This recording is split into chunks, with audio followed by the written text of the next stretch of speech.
deny universities and institutions around the country the ability to buy equipment and other supports to do life-saving research. Is that efficient?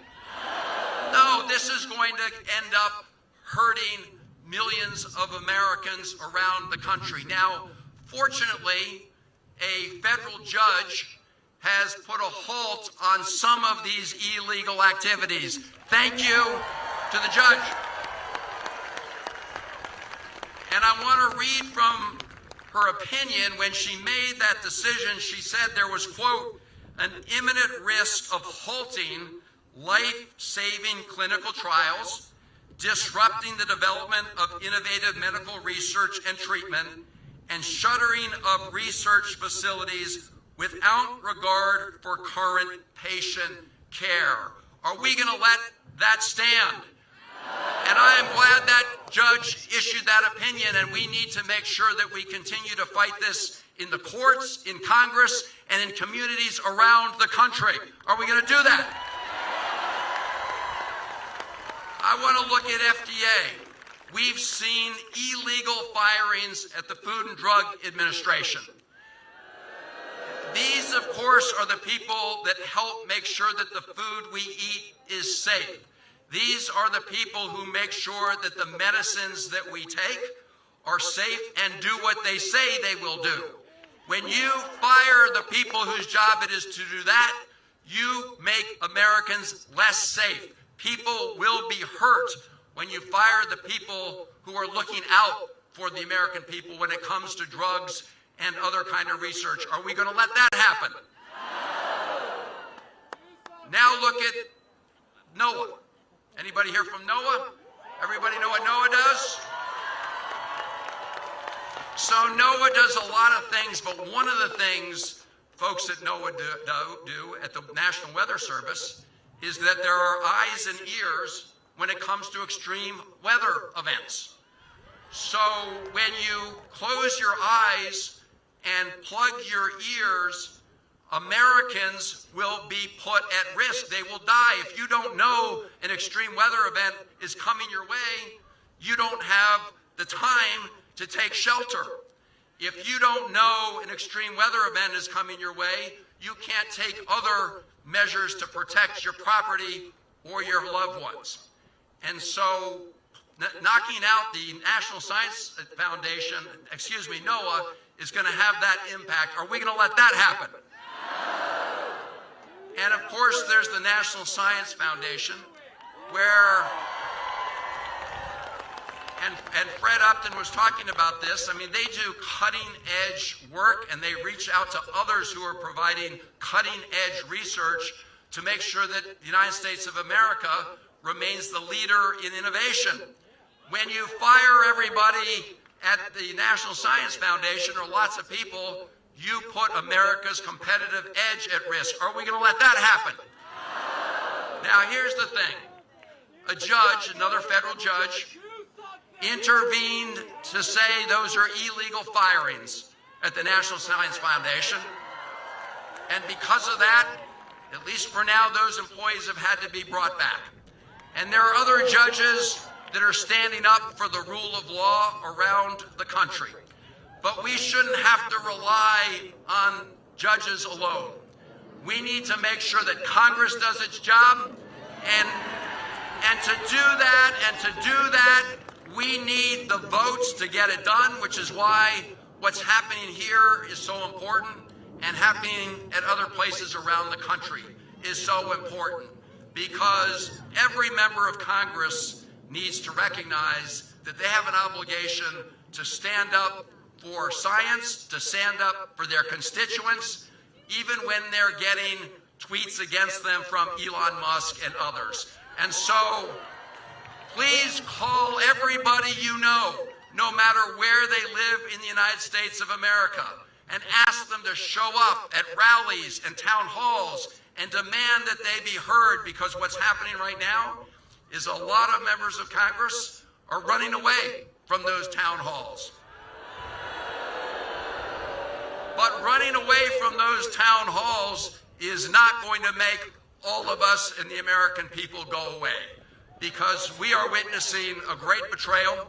On the campaign trail, Donald Trump said he was going to focus on reducing prices and costs, but once in office, he began to implement Project 2025. Are we going to let that happen? So I believe at the end of the day, just like we were able to defeat the efforts to overturn the Affordable Care Act many years ago, and thank all of you who rallied to save the Affordable Care Act. Just like we did that, it was close. It ended up being one vote in the United States Senate, and I want you to keep that in mind as we rally around the country and fight this illegal Musk operation, that it requires all of us to knock on doors and make the phone calls and make your voices heard. Thank all of you for being here today to do just that, to protect our country, to save our Constitution, and to defend science. Thank you all. Out here in the fields, I pop for my meals. I get my back into my living. I don't need to fight to prove I'm right. Hi, everyone. Thank you so much for coming out here. I'm Benicia Roshko. I'm a student at University of Virginia studying behavioral neuroscience in the Department of Psychology. Okay. I'm one of the coordinators for the DC side. I wanted to shout out to all of the international students who really wanted to come here, who shared our message but couldn't be here today. Thank you. International students enrich our community and give so much to our science. I also want everyone here to know that we have a lot of international support. We have people that rallied, we have thousands of people that rallied in France, people that rallied in Germany, Norway, Slovakia, Canada.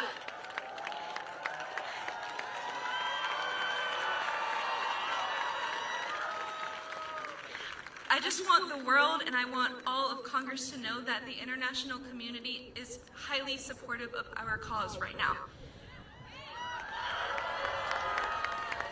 I have a statement from the Biomedical Institute of Sevilla, and so here is a message from Alicia Elena Rosales. As we say here in Spain, every time we have to stand up for research and against budget cuts, there is no future without science. The U.S. has always been a beacon for scientific research. Scientists around the world stand with United States students and researchers.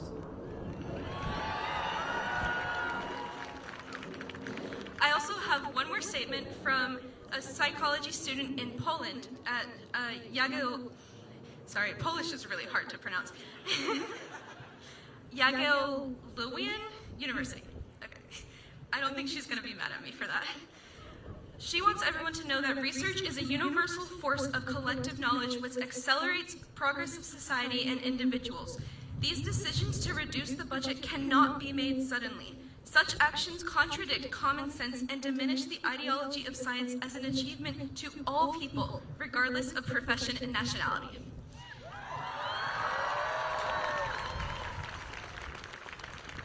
Thank you so much, and thanks for being here.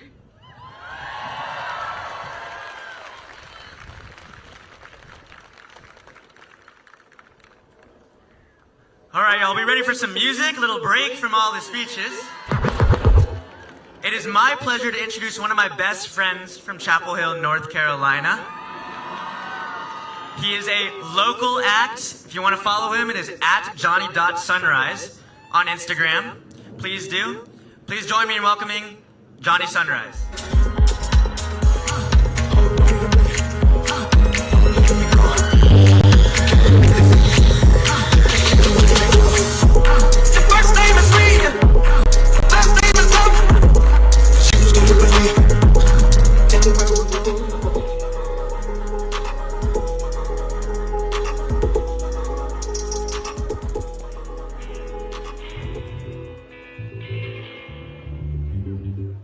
What's up, everybody? Give it up for JP one more time. Super stoked to be here. I think one thing I just wanted to point out is that this is the flagship rally for Stand Up for Science. Make some noise for yourself for being here. I want to see some high fives. These are your friends, these are your allies. Meet people. I'm just going to play a few songs for you. Yeah. Let's do it. Everybody make it Canadian a little bit.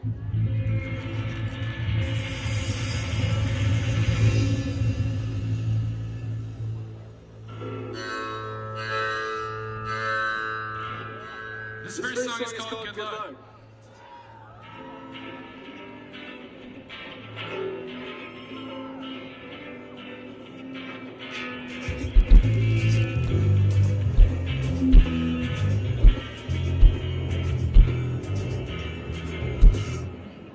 He's a cruel man, messing with you all of the time. Break the rules, man. He's hiding out where you'll never find. He's inside of your mind.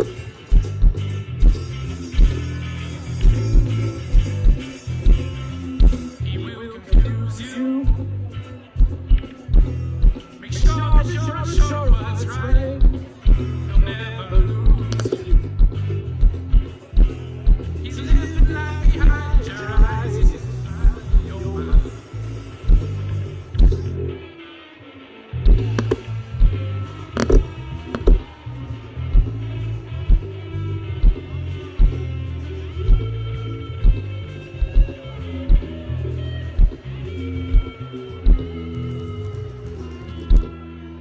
You're a fool, man,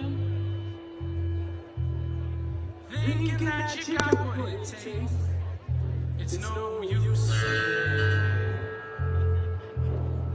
He's living outside your brain, driving you insane.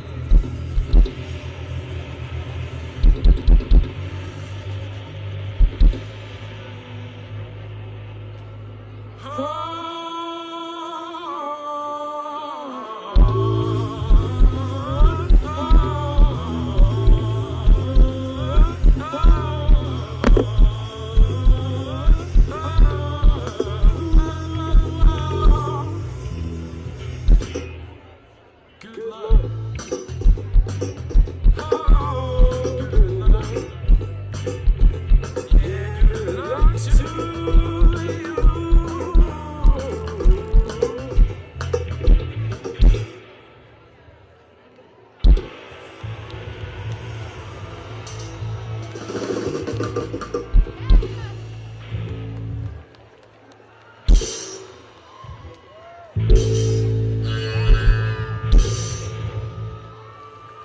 I mean, when you get a chance to do that,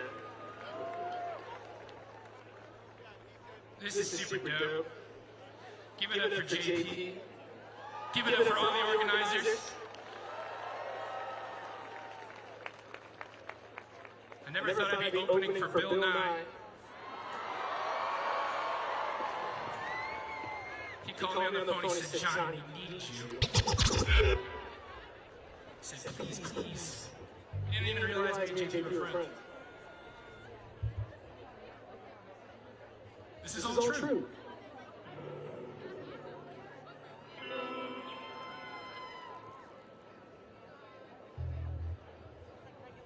This next song is about moving from New England to North Carolina with someone you love and not a lot of money, and the cockroaches are pretty big.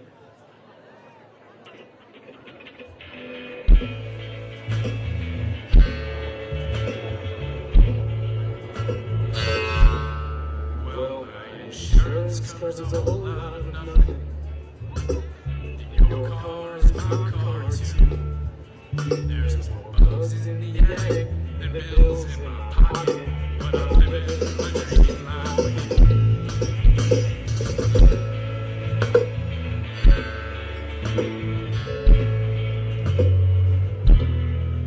Well, my drums cost more than our prayers. When the stove's on, fuse box glue. Our lawnmower, it doesn't have a motor, but I'm living my dream life.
or two.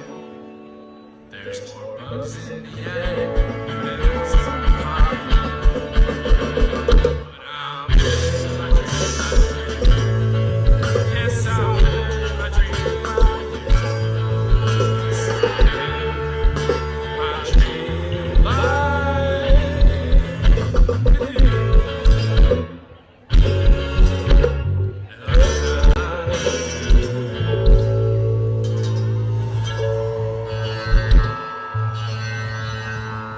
Thank you.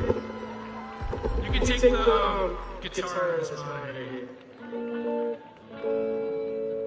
It's a little down, just in the bottom here. I've got one more song for you. Thank you so much. I've been Johnny Sunrise. Keep the energy going. Come on. Where are the high fives? Give some high fives.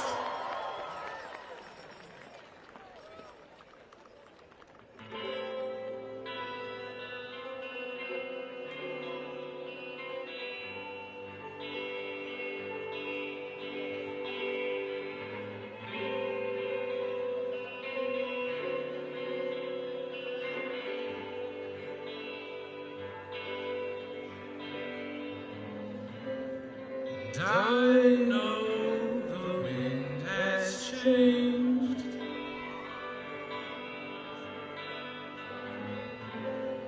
Cloudy view on a sunless day.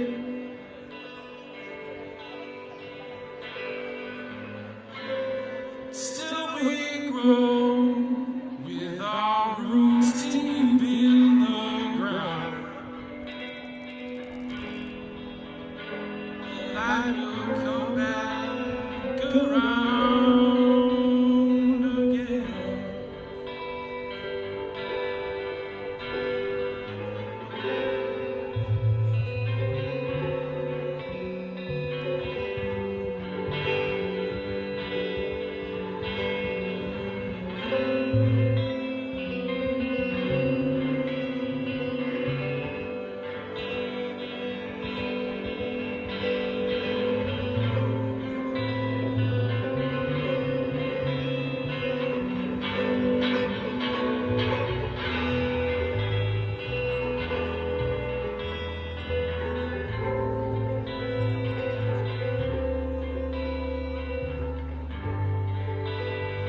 Going for a PhD in clinical psychology, Gabby is there over there.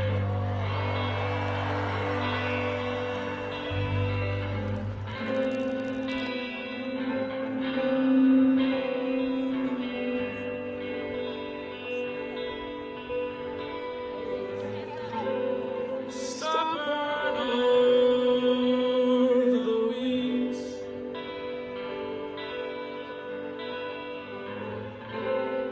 Just like you, just like me.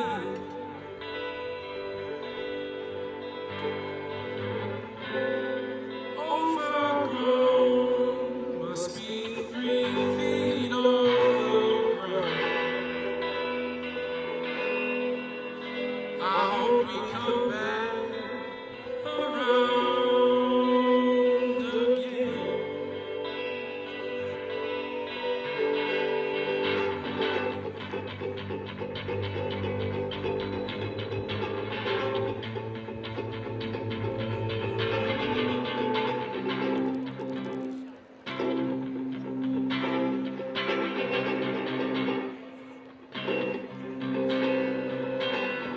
I hope that you still want me.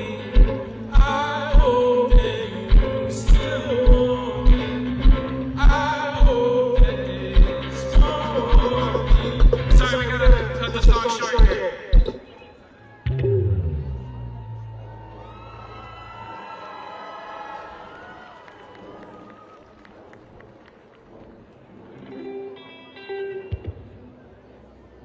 Can I do the last 30 seconds? Okay. I hope that this won't be.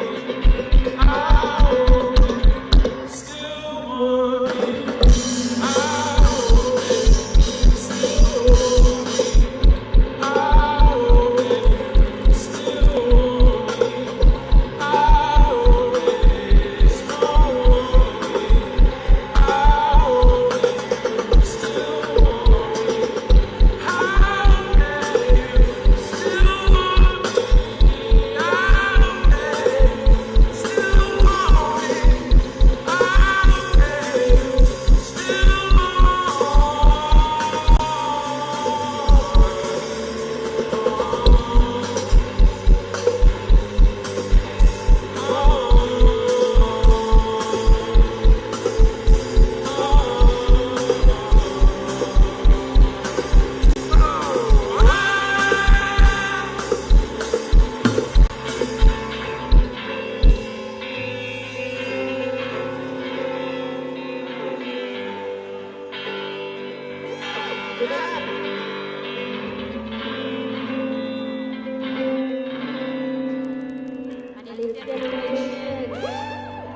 you all so much. I've been Johnny Sunrise. Give it up for yourselves. Let's stand up for science. DC, let me hear you.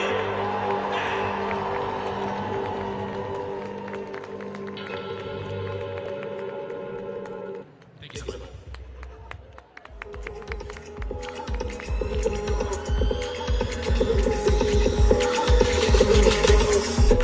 First name is Regan, last name is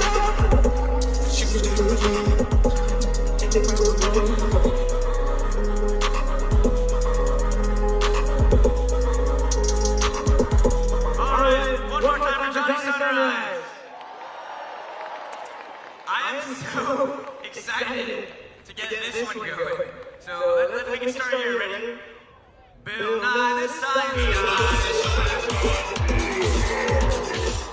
I do not think he needs a biography, but I'll do it anyway. He's a renowned science communicator, television presenter, author, mechanical engineer.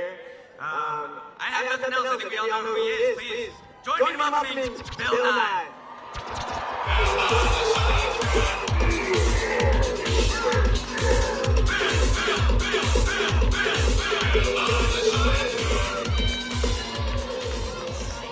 Hello, Washington!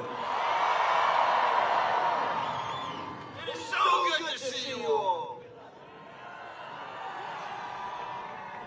Greetings. Thanks for joining us today. We are gathered to insist that our lawmakers stand up for science. The framers of the U.S. Constitution made sure to include Article 1, Section 8, Clause 8. Congress is to promote the progress of science and useful arts. Useful arts would be an 18th century expression for what nowadays we would call engineering. Using science to solve problems and make things. These constitutional ideas have helped make this country great, a world leader in innovation as well as in the rule of law. The process of science, along with our hard-won scientific body of knowledge, has enabled us to feed and care for the world's billions, build great cities, cure diseases, create global transportation and communication systems, and even know our place among the stars. My friends, science is part of the American story. If the United States is to lead the world, science cannot be suppressed. And so today, my friends, we demand that scientists not be censored, that there be legal safeguards to prevent political interference in their research, and that they be able to communicate their findings freely.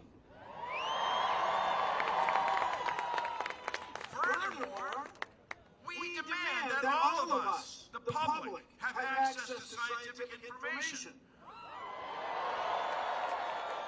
All the data, reports, and resources that were available before this president swore to uphold the U.S. Constitution in January of this year. This is our right. We paid for this science with our tax dollars. As we stand here today, certain elements in our own government have suppressed references to climate change,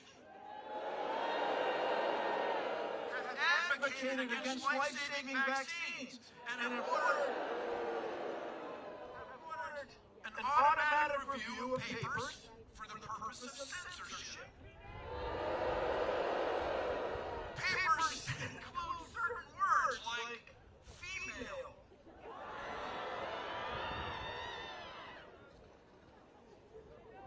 Over there, my friends, is the U.S. Capitol. To the other side, the side restricting access to scientific reports, scientific data, and resources. We ask, what are you afraid of?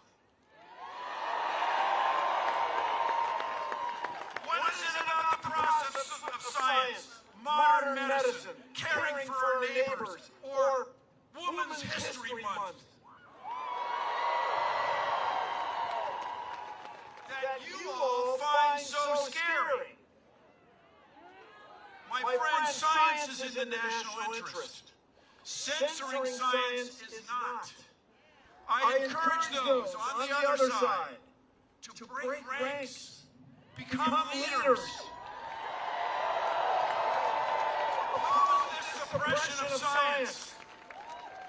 The founders embraced the idea that by promoting science and engineering, our citizens would be free to do research and to innovate, which would in turn stimulate the economy, help us compete in the world stage, and keep us safe, ultimately improving the lives of all of us.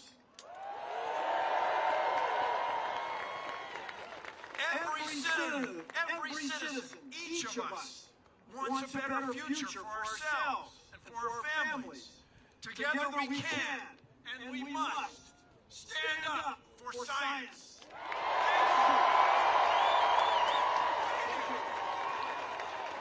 Let's change the world. Thank you all.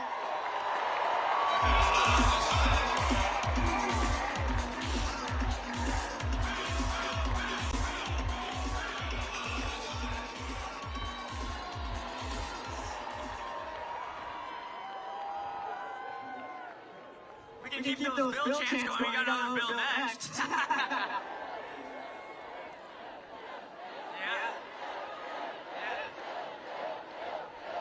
It is my pleasure to introduce Congressman Bill Foster, a scientist and businessman representing the 11th Congressional District of Illinois, a position he's held since 2013. He also represented the 14th Congressional District of Illinois from 2008 to 2011. He's the only PhD physicist in Congress. And he continues to be a champion for sustained federal funding for scientific research. Please join me in welcoming Representative Bill Foster.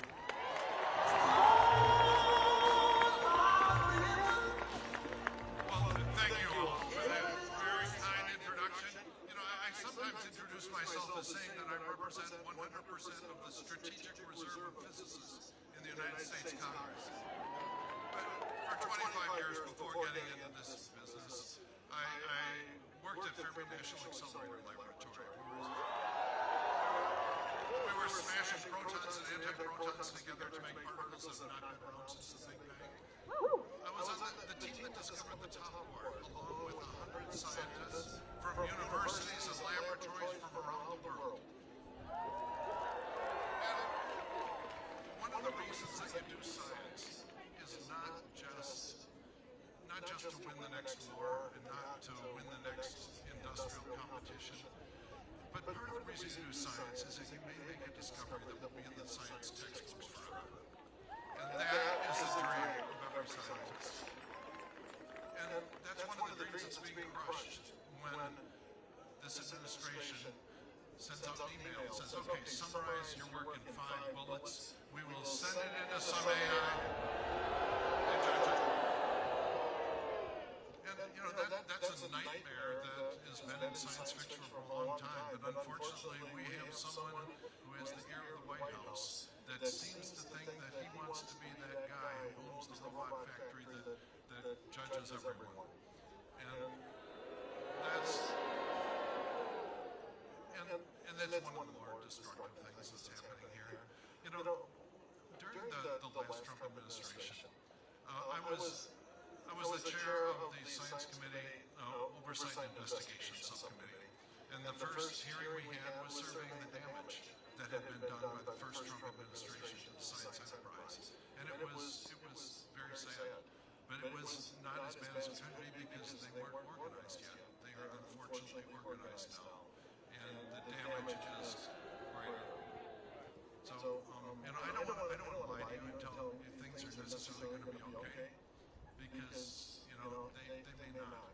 But what I can do is tell you that you have many members of Congress, including a lot of Republicans who are keeping their heads down, who really believe in science.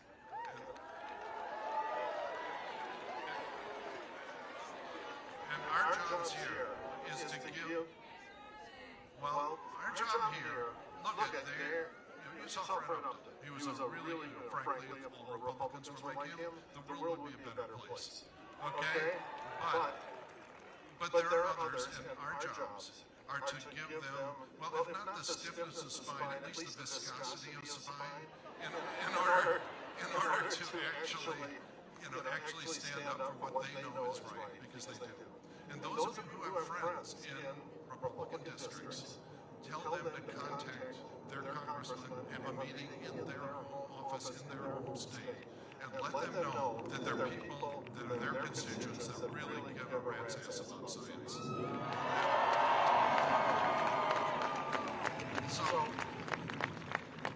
So you can see, I kind of bring all the charisma of the usual physicists in this job.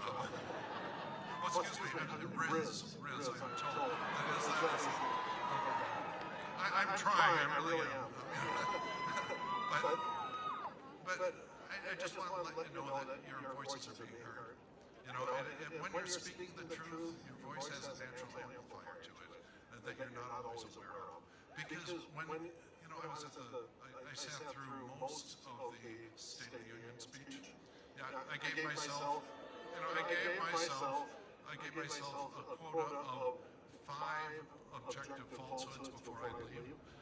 And I hung around till we hit about 25. And then I said, okay, that's it, I'm out of here. But watching members that I knew and respected on the other side standing up and applauding for things that they knew were false is the thing that it really cuts me.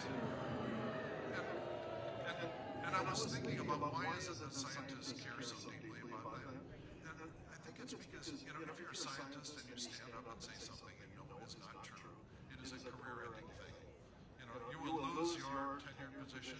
No one will ever publish your papers, and your career is over. And so why do we take the truth so seriously?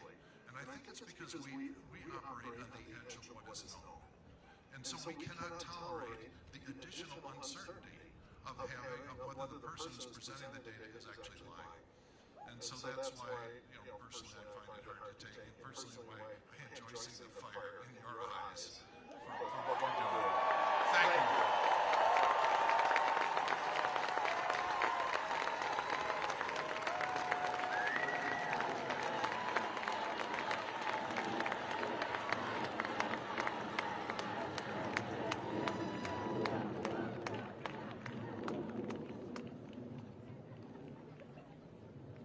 Let's get those signs up. Come on. What we got? Bill Nye taught you better? Yes, he did.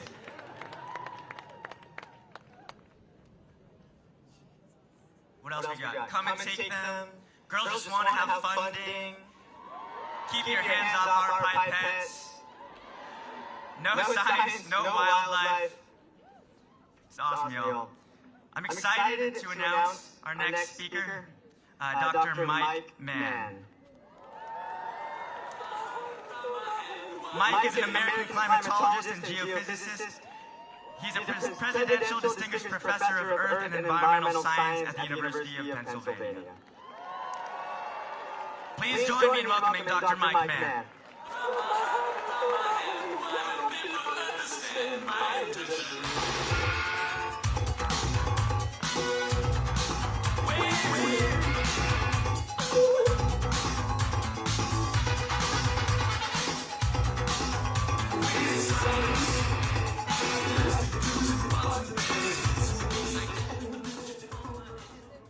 Thank you very much. I didn't choose that song, but I embrace it. Let me just say that. Let me also say I've always dreaded having to speak after my friend Bill Nye, but that is one of my great fears that is realized today. Good afternoon, everybody. It's so wonderful to see you all out here today to stand up for science. My name is Michael Mann, and let me warn you, I'm going to use the C word. I'm a climate scientist. Thank you. I'm also an educator and a science communicator. Thanks. I I've known adversity, having been targeted by fossil fuel interest groups, attacked by right-wing news sites, news outlets, and singled out by climate change-denying politicians, all...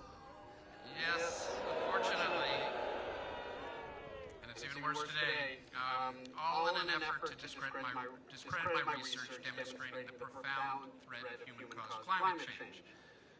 But this is the most challenging moment I can recall for science itself to gratuitously quote the title of my forthcoming book with vaccine scientist Peter Hotez, who some of you may know. Science is under siege. We've heard it here today already. The banning of federally funded research in my own field of climate science, the normalization of anti-science in our government agencies and institutions, the NIH, NSF, EPA. These are among the most chilling developments. Now, I teach at Benjamin Franklin's University, the University of Pennsylvania. Okay, well, I'm no Ben Franklin, and I'm not speaking for the university, but I do often ask myself, what would Ben do? Franklin was a statesman, a diplomat, a public intellectual, an inventor, a scientist, and in fact, a climate scientist. And I'm not kidding. He, despite the famous kite and thunderstorm story we've all heard, he did not actually invent electricity. Sorry, he didn't. That goes back to at least the 5th century BCE. But he did produce the first known depiction of the Gulf Stream. Climate science. And he was an environmental activist. He designed cleaner burning stoves, and he brought a lawsuit against a tannery that was dumping hazardous chemicals into the Delaware River. He was, of course, also a revolutionary who helped lead a rebellion against, this might sound familiar, a ruthless autocrat. A rebellion against a ruthless autocrat, an actual king, not a self-declared one. Franklin once said that to safeguard democracy, the people must have a keen sense of independence, self-respect, and their oneness. And I am feeling that oneness here today. I'm absolutely feeling it here today, folks. Where we are indeed gathered to safeguard science, democracy, and our planet. Thank you. Franklin famously warned that we will have a republic only as long as we can keep it. Well, we still have a republic, so let's do all we can to keep it.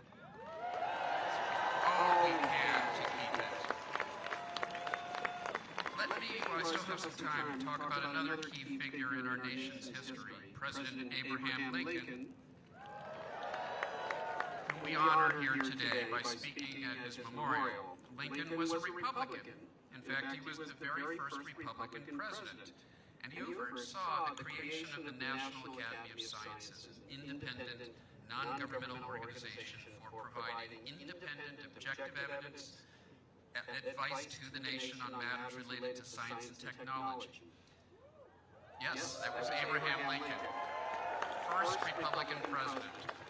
I was honored to be elected to the Academy in 2020. It's the voice of our scientific community as regards matters of policy-relevant science, at a time when the underlying science of both vaccinations and climate change are under assault here in Washington, D.C. The Academy remains a voice of reason and clarity, having recently published a report warning of the existential threat posed by anti-science misinformation and disinformation. Lest you come to the conclusion that pro-science Republicans like Lincoln are a relic of the distant past, let me point out that two of the biggest heroes in my own personal story were both Republicans. When the famous hockey stick graph my co-authors and I published came under attack more than 2 decades ago by fossil fuel industry-funded Texas Congressman Joe Barton, who was the chair of the House Energy and Commerce Committee, referred to in his own district as Smoky Joe Barton for his pro-polluter policies. Yeah, you can still boo Joe Barton. He hasn't been in Congress for a number of years, but he's among the first politicians to come to our defense. We're actually two Republicans. Republican House Science Committee Chair Sherwood Bullard, who became a dear friend of mine, passed away some years ago, and Arizona Republican Senator John McCain. Both of these Republican politicians called out Barton in the strongest terms, basically accusing him of engaging in modern-day McCarthyism. Now, we heard earlier from another hero of mine, former Congressman Fred Upton, also a Republican. In fact, he would later chair the same committee that Joe Barton had chaired, the Energy and Commerce Committee. But unlike Barton, he was actually the recipient of the 2019 Champion of Science Award. Okay, let's hear it for Fred Upton. So, in conclusion, and this is a theme, I didn't expect it to be a recurring theme, but it is a recurring theme here this afternoon. Let's do all we can to bridge the partisan divide. Not all will be willing to cross, we know that. But I truly believe that we can bring over enough to create a critical mass in support of science and science-based discourse. Yes, I believe it. I absolutely believe it. The stakes couldn't be greater. They are no less than the future of our country and indeed our civilization. Thank you so much, folks.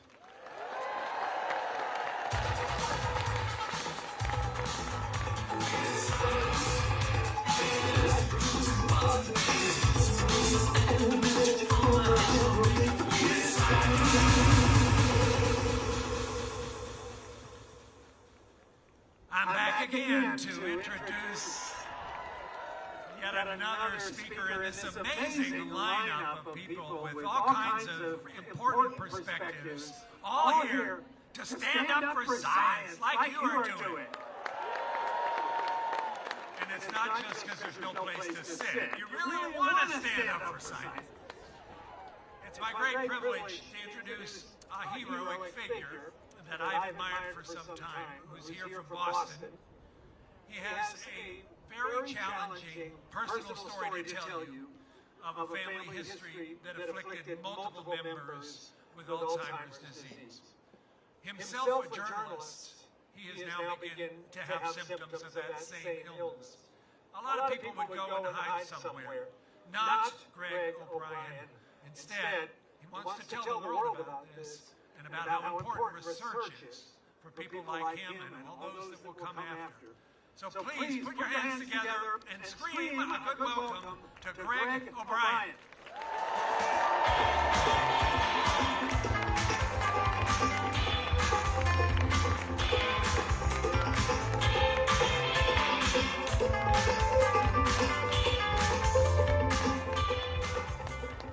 He's a little taller than me, so I had to bring it down. I have to read this. Trust me, you don't want me winging it. It would be good for you. As you know, I have Alzheimer's and I just have to stay focused. Ernest Hemingway, in his brilliant work, A Farewell to Arms, wrote, "The world breaks everyone, and afterwards some are strong in the broken places." And so I pray for all of you today to be strong in the broken places. And that's why we're here. With drastic cuts on the table for critical medical research for Alzheimer's, other forms of dementia, cancer, and other horrific diseases, innocents' lives will be lost. Few would argue for the need to cut government waste, but cuts must be thoughtful, not the meat-cleaver approach that we have before us.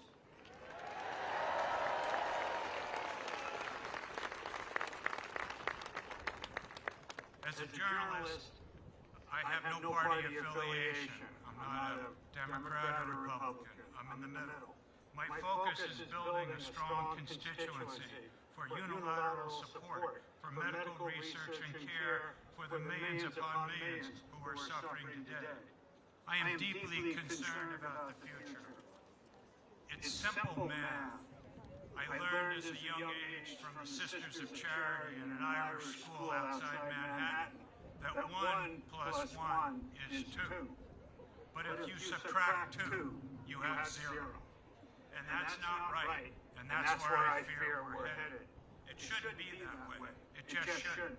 Good research and science are not dirty words.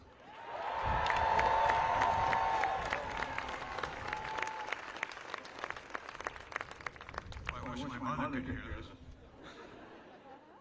I lost my maternal grandfather, my mother, my paternal uncle to Alzheimer's, and before my father's death, he too died of dementia.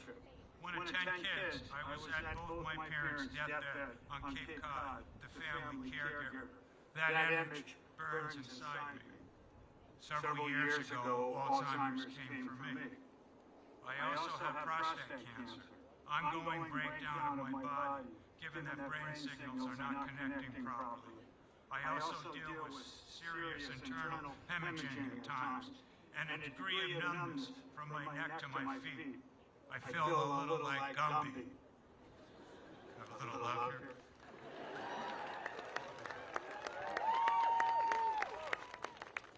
Alzheimer's with some can be a 20-year journey, the experts say.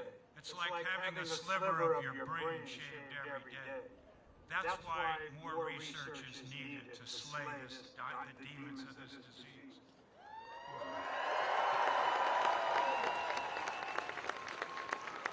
Today, I have little short-term memory.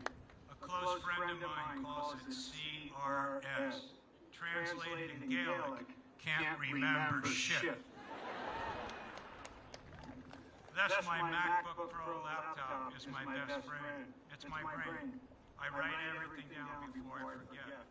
As with others on this serpentine journey, I deal with disconnections every day, with hallucinations, deep depression, all-out confusion, a loss of self in place. It's not pleasant.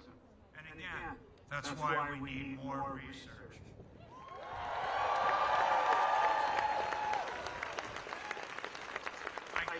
But I keep moving forward, not retreating. I want to write to encourage others. God is good, and He carries me, footprints in the sand. I'm wholly imperfect as a person, but I see my relationship with the Lord as a combination of the agonizing lurch in the Addams Family and Telly Savalas, the lollipop Kojak, who loves you, baby. That's all right. Thank you. But the point about all this is without adequate funding for medical research, without a strong commitment to this, we lose our soul as a nation. I would like to believe that both Republicans and Democrats would not want to go there. This is not a liberal or conservative cause. It's a fight for life issue.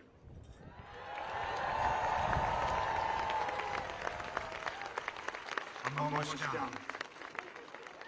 But you'll like this part. So in my journey, I turned to the iconic film Animal House, to the late John Belushi, a.k.a. Pluto Blutarsky, in his epic speech rallying defeated fraternity brothers facing school explosion. Over? Did you say over? Pluto goads them. Nothing is over until we say it is.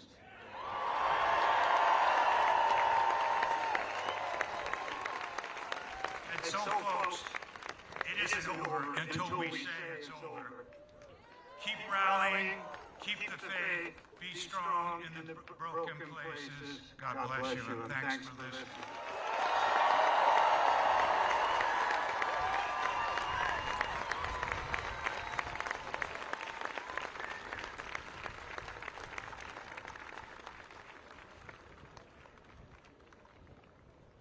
What did that sign say? This nurse stands with science? It is my pleasure to introduce Congressman Suhas Subramaniam, represents Virginia's 10th Congressional District, a lawyer who has worked in the private sector with several tech startups and started his own business. He previously served as a White House technology policy advisor to President Barack Obama.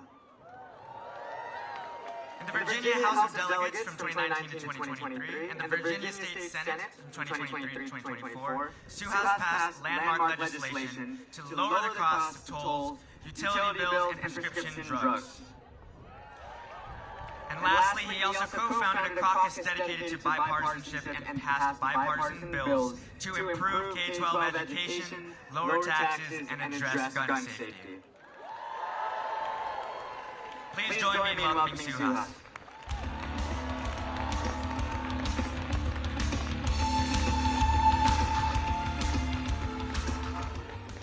How are we doing today? Yeah. I'm Congressman Suhas Subramaniam. I live like 30 minutes from here in Northern Virginia. Any Virginians in the house? Yeah. Virginia. I'm here because there's an attack right now happening on science here, and we have to fight back. Are you ready to fight back with me? Yeah. I stand with science. When I got elected to Congress, I told them put me on the science committee because I want to do bipartisan work. But what I'm seeing right now is there's a lot of people letting these cuts to science, technology, innovation happening, and we have to stop it today. We have to stop it because it'll do irreversible damage to our country and to so many people. Science is not just about maps, it's about so much more. It's about saving lives. Science is about making sure we can build a strong economy. And science is about making sure that we have a prosperous future for every single American, including our kids. We have to save science. We have to stand up for science today. Now, they're making these cuts in the name of government efficiency and getting rid of waste, fraud, and abuse. If that's your goal, then science should be the last thing that you cut. The absolute last thing that you should cut. A dollar spent and a dollar invested in science gives us $10 back, $20 back, because it's the best investment you can make in our people and in our country. It's what makes our country great. Science is what makes our country great. And so we have to fight this, but I'll tell you, they're cutting. They tried to fire the people that keep our nukes safe. They tried to fire the people that keep Ebola under control. They're trying to fire scientists, innovators all across every single agency. They don't know what they're doing, and they don't know the cost of what they're doing. We have to stop it. But I know that you know that. But we need to let the people who are not here today know that too. And so that means we need to make sure we call every single person who's not here today, every single legislator on both sides of the aisle, and let them know that we will not stand up for this. Are you with me in that fight? Now let's get to work today. Thank you so much for being here today. Thank you.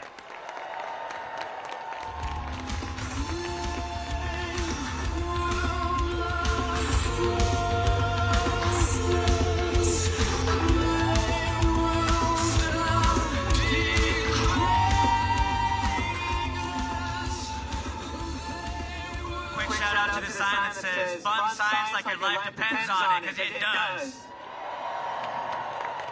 Oh, I know you. Oh my gosh, hey. It is my pleasure to introduce Connor Phillips, a research fellow at the NIH. There he studied treatments for children with cerebral palsy and broader questions about how learning happens in the brain. He received his bachelor's degree in mechanical engineering at ASU, Arizona State University, where he developed robot-assisted therapies for children with cerebral palsy. Please join me in welcoming Connor Phillips.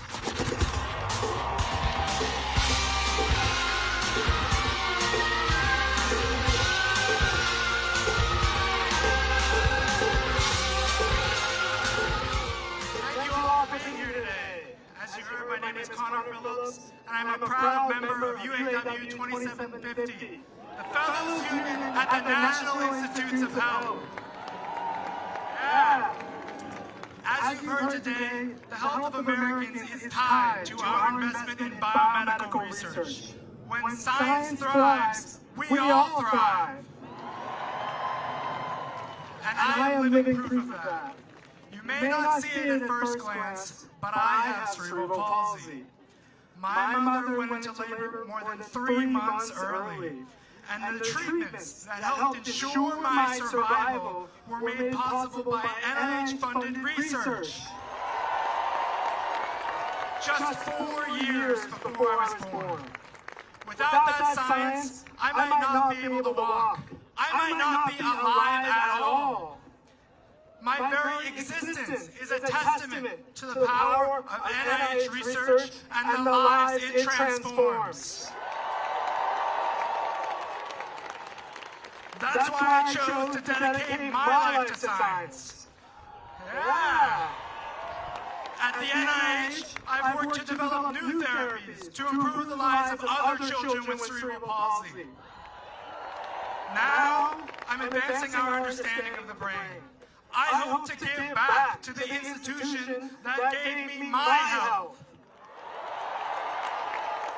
But because of so-called efficiency cuts imposed by the Trump administration, I am forced to stop this critical work, even as an unpaid volunteer. It begs the question, how does stopping ongoing research make our government more efficient? How can these cuts be driven by fiscal responsibility when scientists are prevented from working for free? These cuts to NIH funding aren't just numbers on a spreadsheet. They're life-threatening. They mean people with cancer go untreated. They mean those with Alzheimer's will continue into cognitive decline. They mean families suffer. These cuts are a means to steal from the health of Americans to provide tax breaks for the rich. We cannot accept this. We must stand together for the health of our nation. To those listening across the country, I challenge you to stand up for science. Call your representatives and demand they protect NIH, the foremost biomedical research institution in the entire world. This is a fight for lives. Lives like mine, like yours, like those we love. And when we fight, we win. When we fight, when we fight, when we fight. Thank you.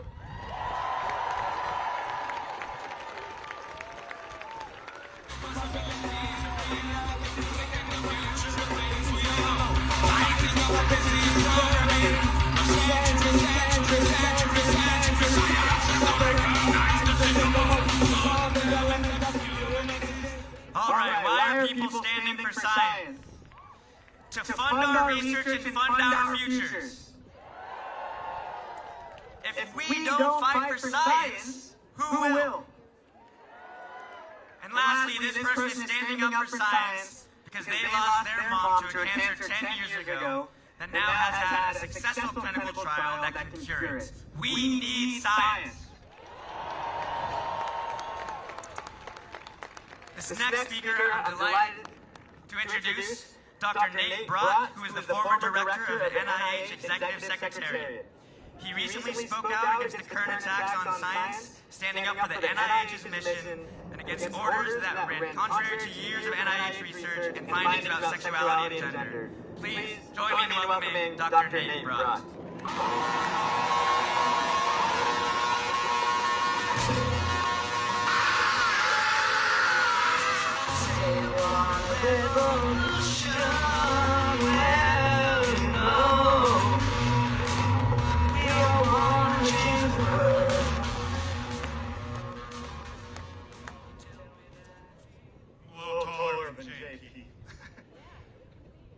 First, let me thank all of you for being here to support this worthy cause.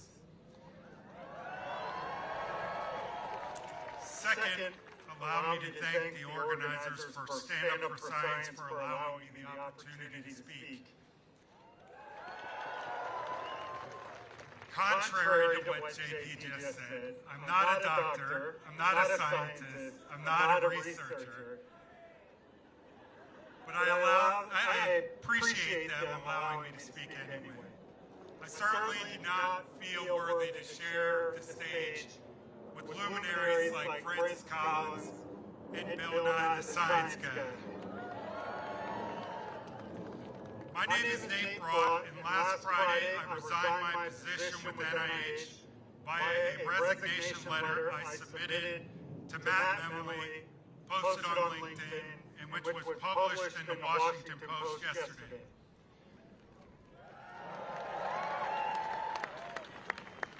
My career started on a pair of yellow footprints on Paris Island in July of 2001. And that journey took me to 3 separate continents. During my career, I found myself in Iraq, tracking and eliminating terrorist targets. I found myself at Fort Meade, Maryland, battling the proliferation of nuclear weapons and tracing terrorist financing. I found myself with the dubious honor of interrupting a meeting to inform Secretary Janet Napolitano of the Boston Marathon bombing. I found myself improving Homeland Security's relationship with Congress by reforming our Congressional reports process.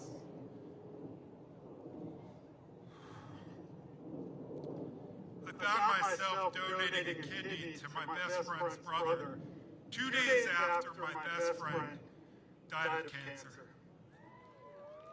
But my friend lived long enough to make that happen because NIH-funded research and treatments extended his life by 3 years from what the doctors initially thought it would be. I found myself shocked by the kids in cages scandal during Trump's first administration and crushed by the realization that I had contributed to the review and clearance of that policy.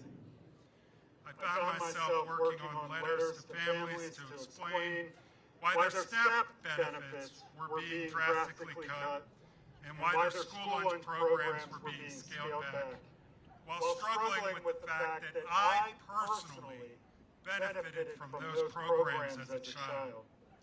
Over the course of my career, I had 4 amazing children, one of whom is here with me today. I earned 2 degrees. And finally, in August of 2023, I realized my career-long dream when I took my position as the director of the Executive Secretariat at NIH. I found myself finally in a position to demonstrate the effectiveness of modern management practices, unlike what we're seeing in our federal government today. However, my dream was short-lived following the inauguration of Donald Trump on January 20th. And I soon found myself sacrificing everything that I had worked for so that I could keep my oath of office. It will be tempting for many to assume that I'm merely bitter after a long election season where my preferred candidate lost. But I can assure you that's not the case. In 24 years of federal service, I spent 4 years working for the president that I voted for. I never agreed with everything that I had to do, but I never had an issue doing what needed to be done to follow the laws passed by Congress and implement the priorities of whoever the current president was. But that's not what I encountered in January and February of this year. What I instead encountered was a lawless administration dead set on usurping the power of the other branches of government, of finding new and creative ways to disobey court orders. Towards the end of my time with NIH, I sat in meetings where I repeatedly challenged leadership on the illegal actions of this administration. Though we agreed that we were not in compliance with lawful court orders as the Constitution would demand, we did nothing in our official capacities to keep our oaths of office and demand our leaders follow the guiding principles that this country was founded on. The separation of powers, the rule of law, and equal protection for all Americans under the law.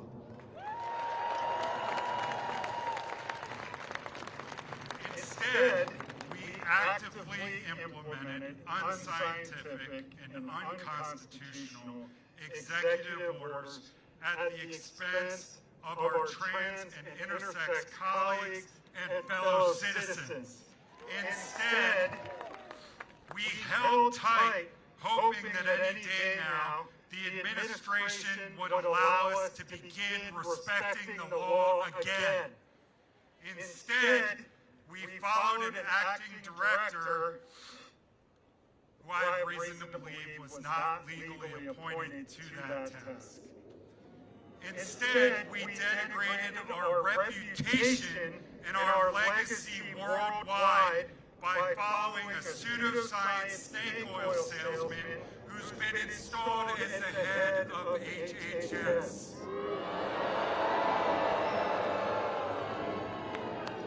And we suffered all of these harms because President Trump does not have the integrity as a leader to admit he made the decisions that his base resented during COVID.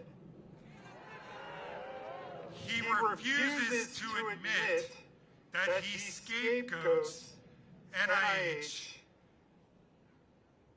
for merely advising him and having no authority to issue orders on our own.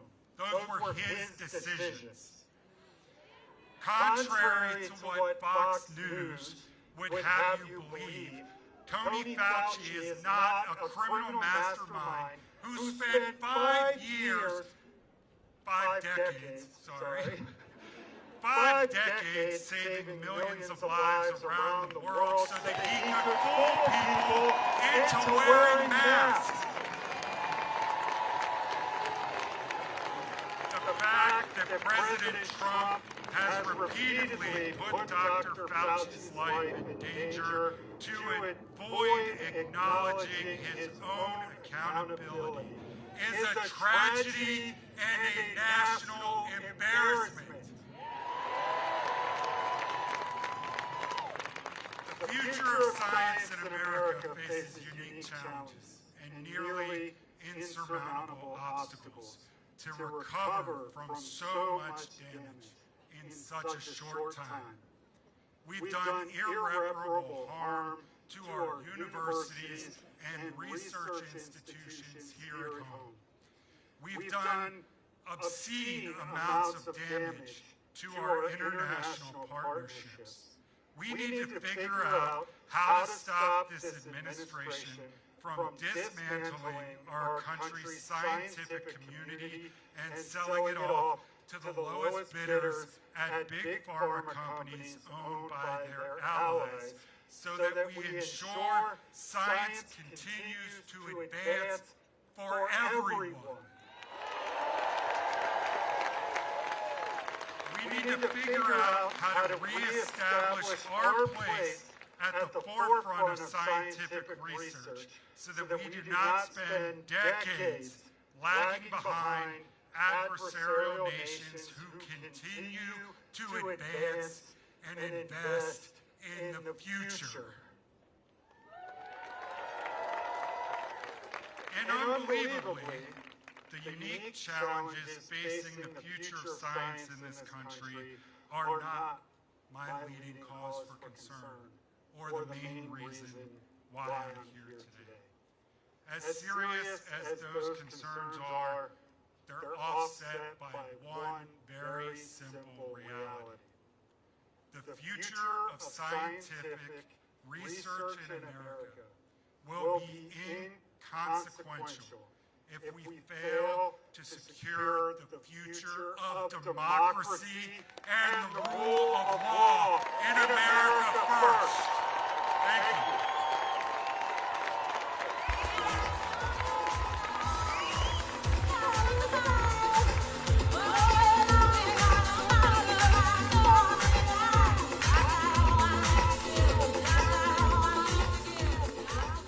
All right, how we doing? Let's shake it out, shake it out. Come on. All right.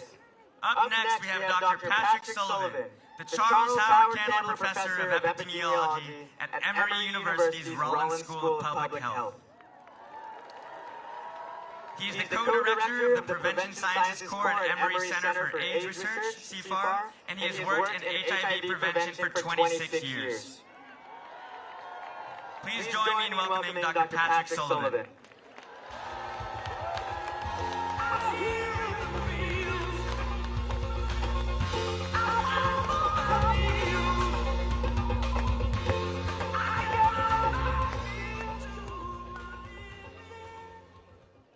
Thank you for standing up for science.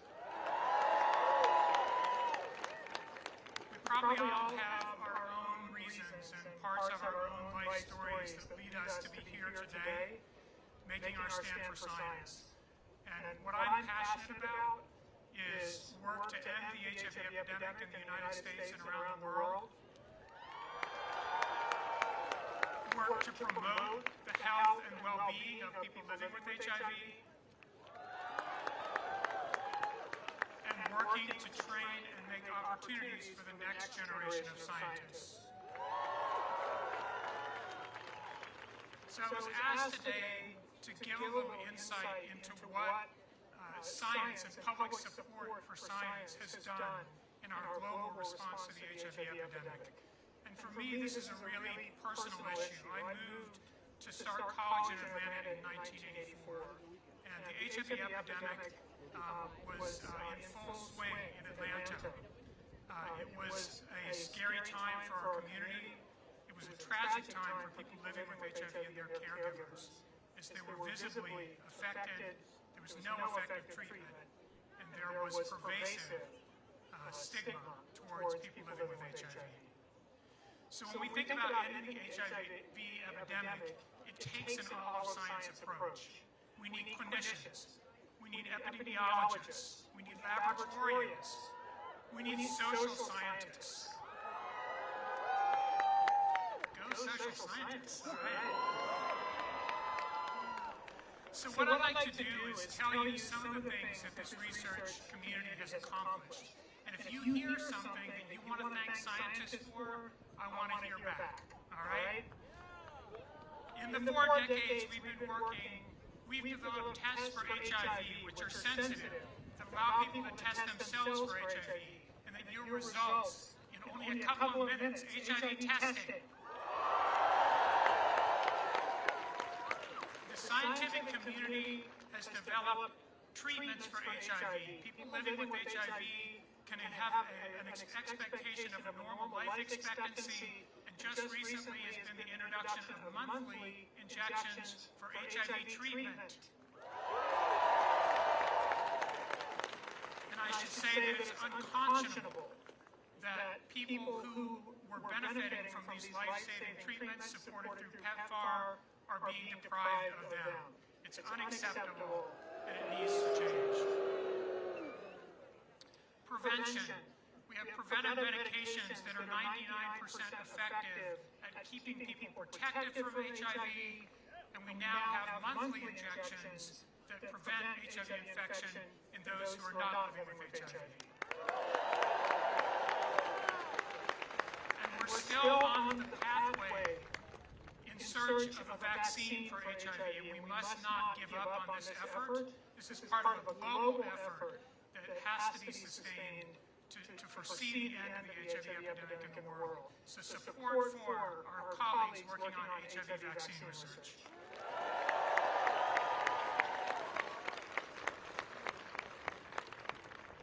said today that HIV prevention work is a team endeavor.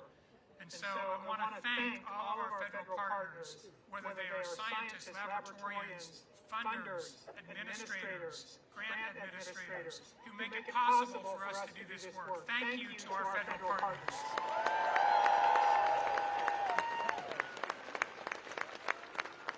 The United States has a bold vision for ending the HIV epidemic, and we are on the path to do that.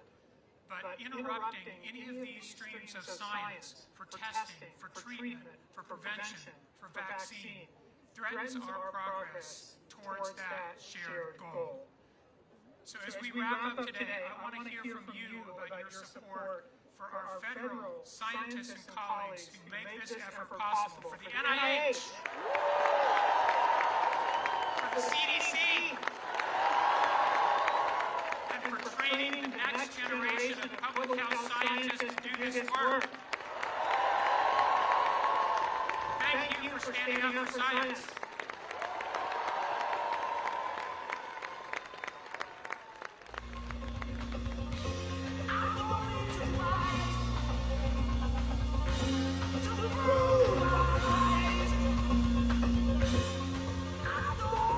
I like that sign right there. Science is like magic but real. That's like a Disney movie.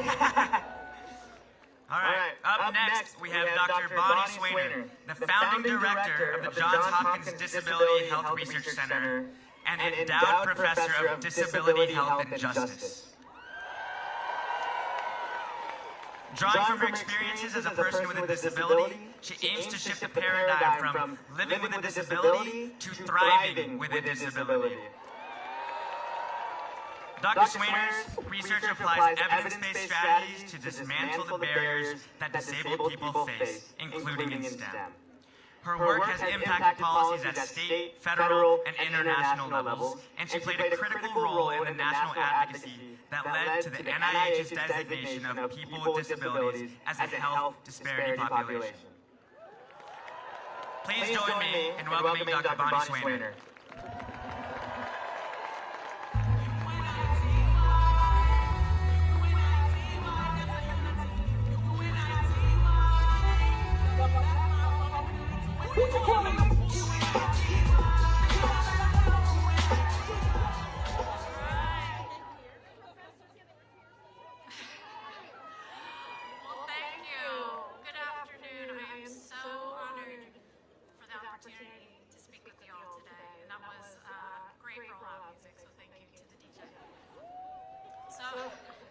I'm Bonnie Swainer, and as my introduction suggested, I have spent the majority of my career trying to ensure that everyone has an opportunity to thrive in STEM.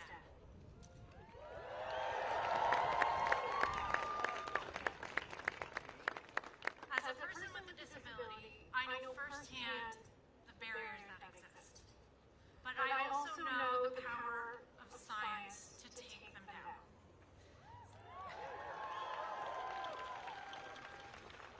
Federally funded research is an essential part of that equation and has shaped the arc of my life.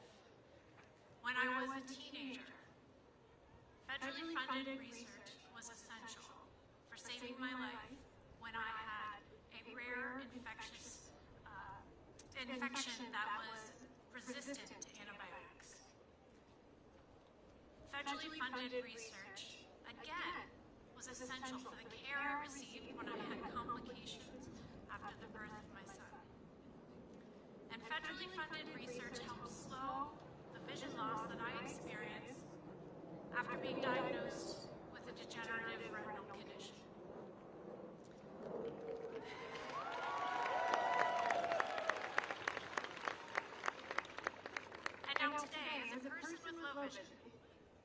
Technology and accessibility advances that were driven by federally funded research allow me to do the things that I love, including being a scientist.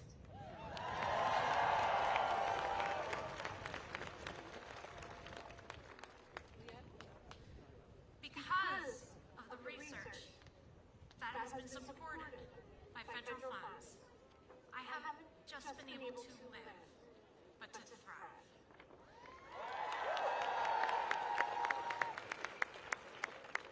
And certainly that trajectory and that path has not been easy, and there's always room for improvements. For the more than 70 million Americans in the United States, we experience obstacles every day. They're all around us.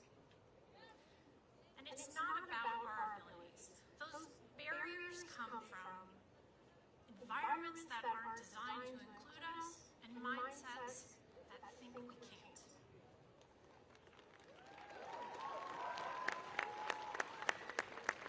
But science is essential to changing all of that. And when I was in the early part of my career as a scientist with a disability, I faced immense barriers. And I felt alone, and I felt like I didn't belong, and I wanted to give up. Thank you. So I did the... we all do. So I did the only thing that I knew how to do, which was research.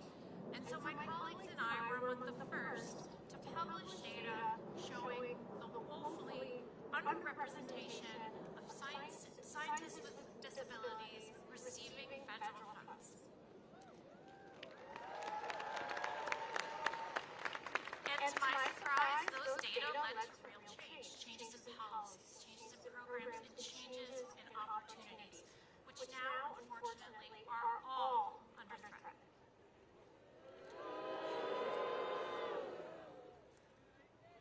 But I could only do that work because I had freedom to investigate those questions, scientific freedom, and the opportunity to access data. Without those two things, those things which are not luxuries, we can't uphold scientific integrity, and we can't drive social progress.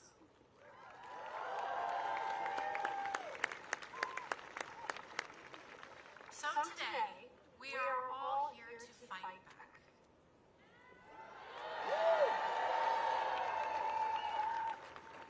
And to remind the world that science isn't something that just happens in laboratories and in scientific journals.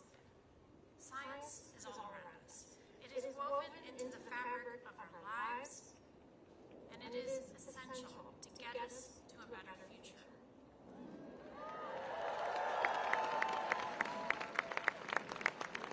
But it's clear we have to unite and fight.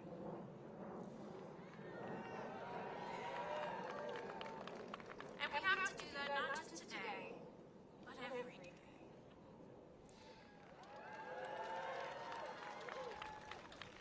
And as the late great disability activist Judy Heumann once said, change never comes at the pace we want.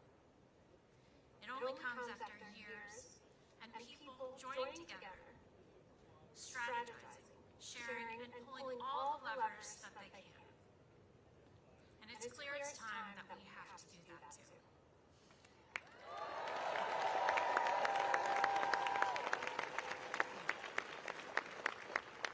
So thank you all for being here. Stand up for science. I know this is only the beginning, and a huge thanks to the organizers who have made this happen.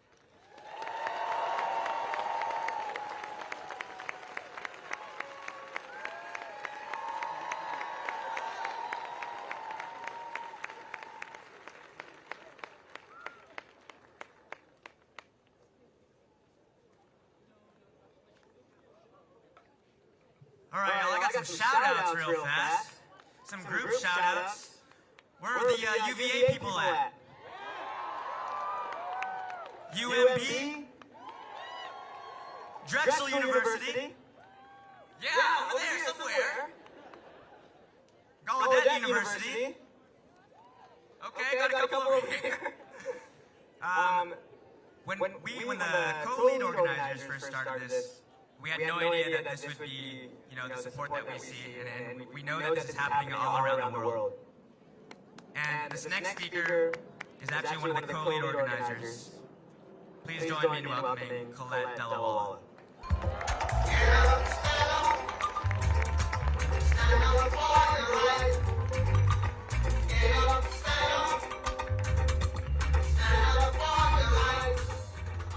Oh my God, I can't believe you came out to Washington, D.C. today. Thank you so much.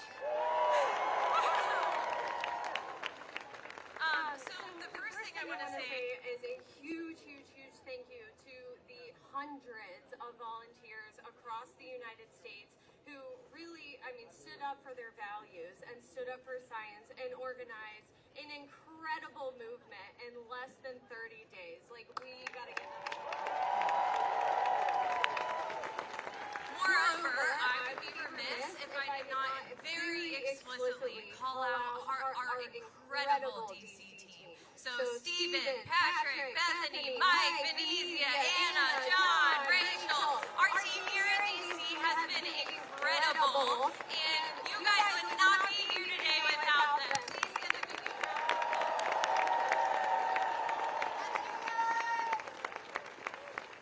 And finally, to our core leadership team, you guys, Sam, Emma, JP, and Leslie, who's watching live stream from LA.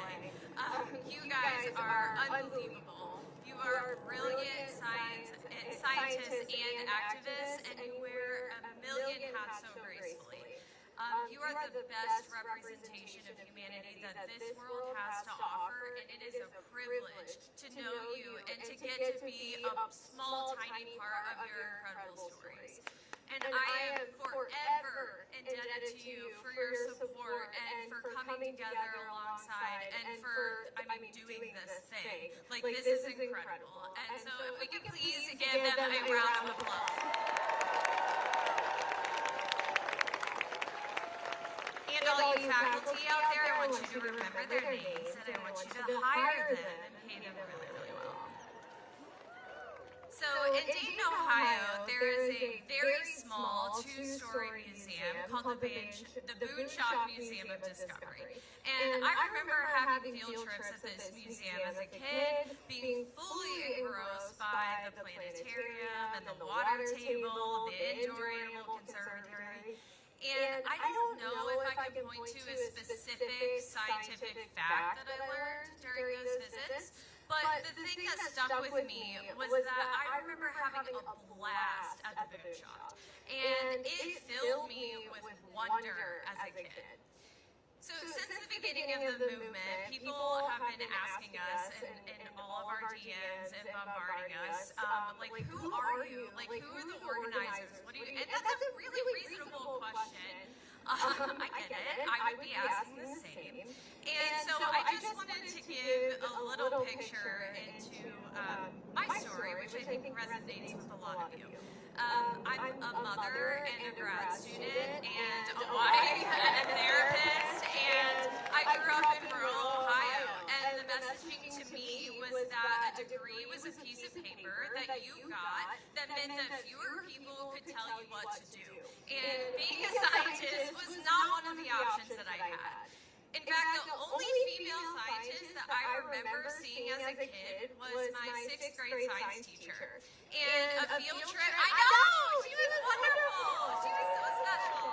And a field trip every year to the Boonshot, Bill Nye the Science Guy, and my yearly, science fairs were my core exposure to science growing up, and I loved it. And now I'm an addiction scientist.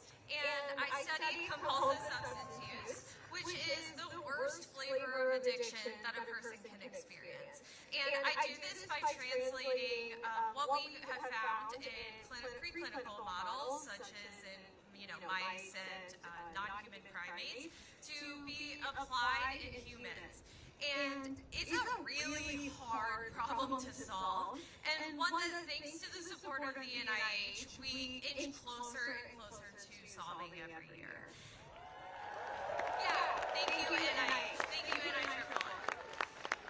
And so I say all that to say that I study and am trained to help bring about big behavior change in people, which I think that's part of why you're all here today.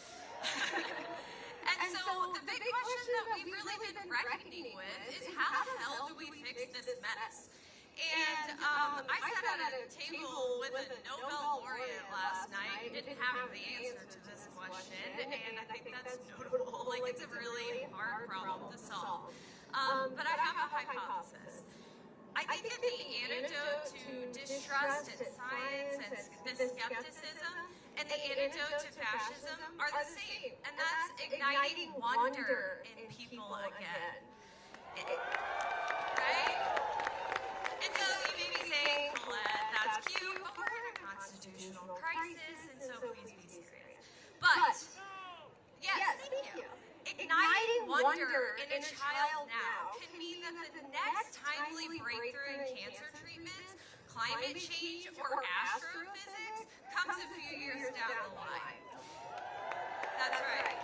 And igniting wonder in an adult now can mean that they dream of a better future for themselves and their families, and they act in ways that move them closer to that future. That's right. And so as a scientist, I have the privilege of waking up every morning filled with the wonder I felt at the Boonshoft Museum as I studied addiction. And that's what this resistance needs. And so I encourage you to ask yourself, how can we infuse the wonder and fun and joy back into science for everyday people? And I think that's the key to this movement. Thank you so much.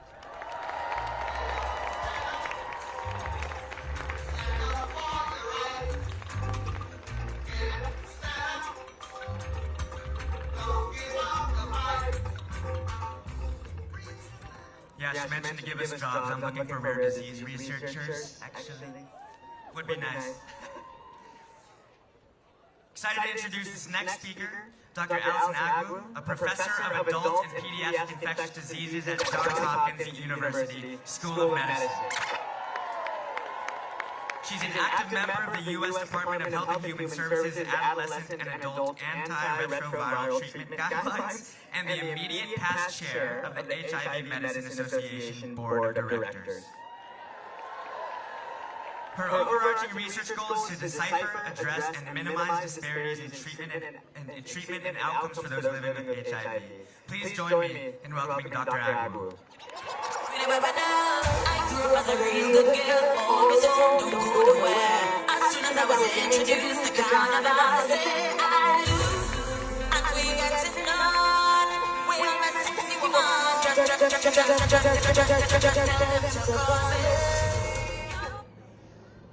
Good afternoon. Good afternoon, D.C. Good afternoon, America. Good afternoon, the world. The revolution will be televised. As a pediatric and adult infectious diseases clinician and scientist, I care for patients across the life spectrum in a city with long-standing health inequities and societal inequities. But I stand before you today to highlight several privileges that I have been honored to experience during my career. Starting medical school in 1995, I have had the privilege of experiencing babies no longer dying for pneumococcal infections because we have vaccines to decrease that risk.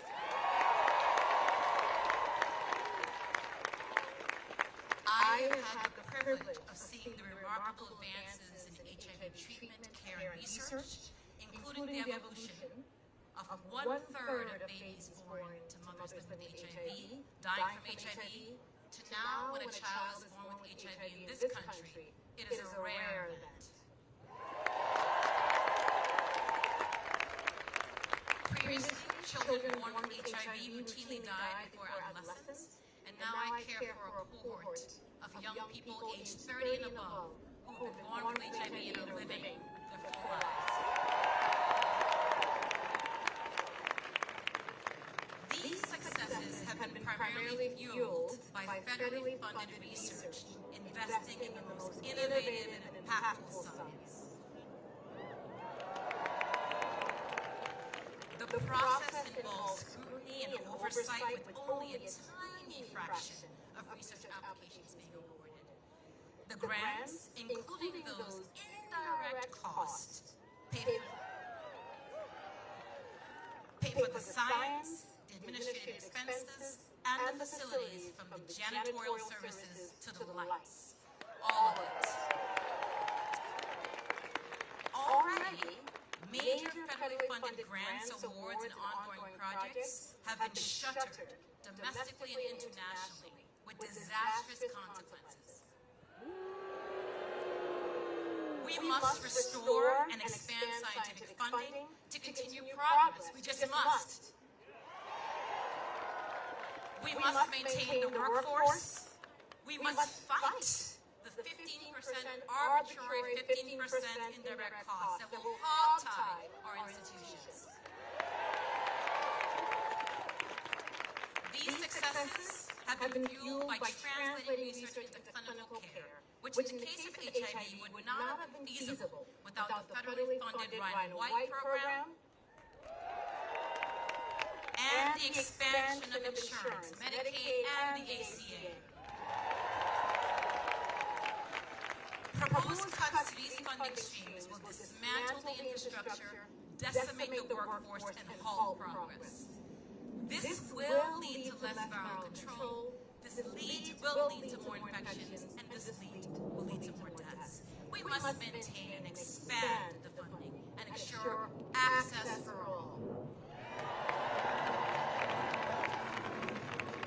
Importantly, these successes have been fueled by guidelines developed by federal agencies through convening the brightest experts, many of them here, using reliable, complete, and transparent data. These data and guidelines should not be tampered with or hidden because they highlight inconvenient truths or unimportant populations. In science, the data is the data. Feelings are not facts. Feelings are not facts. We must fight government censorship of data, guidelines, and inconvenient truths. Last and definitely not least, if I, a Caribbean American female scientist,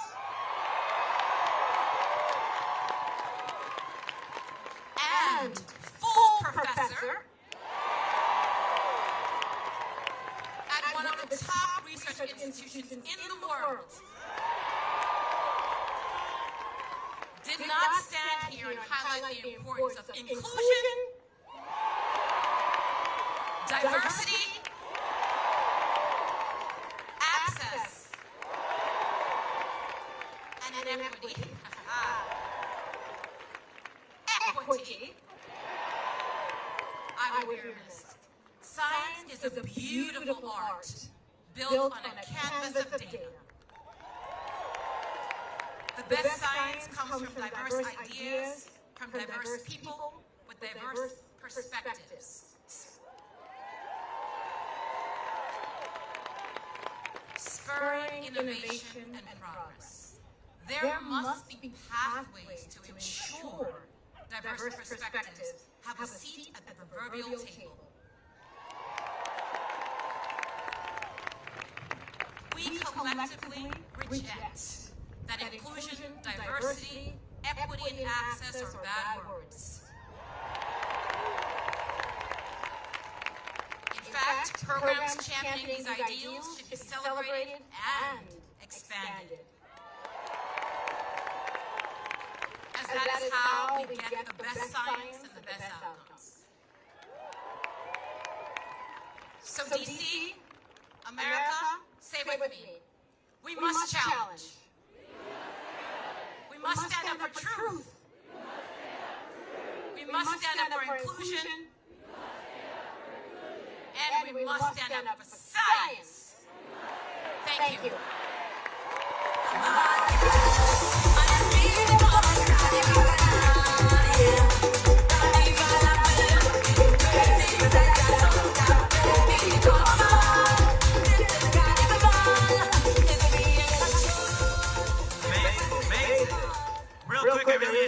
my UNC folk that are here. Yep. All right, real quick. I'm a first-generation college student, scientist of color. And I love mentoring the next generation of scientists. And this next speaker was a mentee of mine in a pipeline program. Her name is Sarah Alman. She's a post-bac research fellow at the NIEHS. She's also a first-generation college student who earned her BA in molecular biology with a minor in chemistry from McDaniel College in Westminster, Maryland. While in college, she uncovered a love for research through opportunities at McDaniel, as well as through the NSF research experiences for undergraduate studies, the NSF REUs. Please join me in congratulating her because she's going to veterinary school in the fall, where she hopes to pursue a better understanding of our relationship with animals and the ethics, cultures, and policies that inform these relationships. Please join me in welcoming Sarah Alman.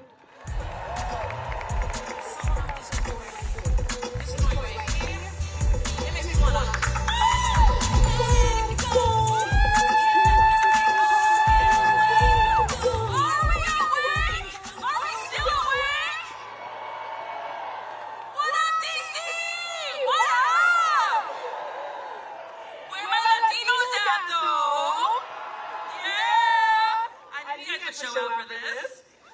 Thank you all for coming out and showing your solidarity with science. I don't know about y'all, but I am tired of living through unprecedented times. My name is Sarah Alman, and I am a post-bac fellow, a part of UAW 2750, NIH Fellows United. Are my UAW people awake? Yeah! Like JP said, I graduated college back in 2023. I'm a first-generation college student. Just 4 years before I got my degree, I never would have imagined I would be where I am today. Unlike many of my scientific peers, I never had real exposure to graduate-level academia. My parents weren't PhDs, they weren't MDs. They were not highly educated nor wealthy, they are immigrants. Without initiatives like diversity, equity, and inclusion, I would not be standing here today on this stage in my current position or on the precipice of attending my dream vet school. My first real exposure to the research world came in the form of my amazing college mentors, Dr. Susan Parrish and Caitlin Posmanter. Shout out to them. As first-gen college students themselves, they understood my struggles throughout college. When imposter syndrome reared its ugly head, they were a shoulder for me to cry on. They saw my potential as a young and curious student and allowed me to explore the biological fields in an uplifting, safe environment. This is what DEI is meant to do. Diversity is so much more than just the color of your skin. DEI is about bringing people together from different cultures, religions, races, and socioeconomic backgrounds, and working toward a better future, collectively. It is no secret that there is a rising mistrust in science, and a lack of diversity and biomedical research is part of the problem. There has been a critical and systemic failure of communication between the scientific community and the American public. Historically, the scientific community has not done enough to engage everyday people